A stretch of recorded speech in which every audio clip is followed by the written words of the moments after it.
கருப்பு கவுனி சேமியா எப்படி செய்றதுன்னு பார்க்கலாமா? இதுக்கு தேவையானது கருப்பு கவுனி சேமியா. அது வந்து பார்த்தோம்னா, சுடு தண்ணீல நல்லா ஒரு 15 மினிட்ஸ் வந்து ஊற வச்சுக்கணும்.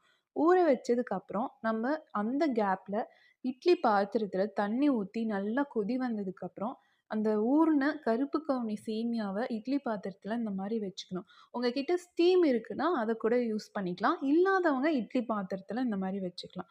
அப்புறம் ஒரு 10 மினிட்ஸ் ரொம்ப வேக விட்டுறக்கூடாது. நமக்கு அந்த பதம் தெரியும். அது நல்லா வெந்ததுக்கப்புறம், நம்ம எடுத்து போட்டு தேங்காய் துருவல், நாட்டு சர்க்கரை தேவையான அளவுக்கு. நம்ம ஃபர்ஸ்ட்டு போடும்பொழுது அது என்னமோ நம்ம நெறைய போடுற மாரி இருக்கும்.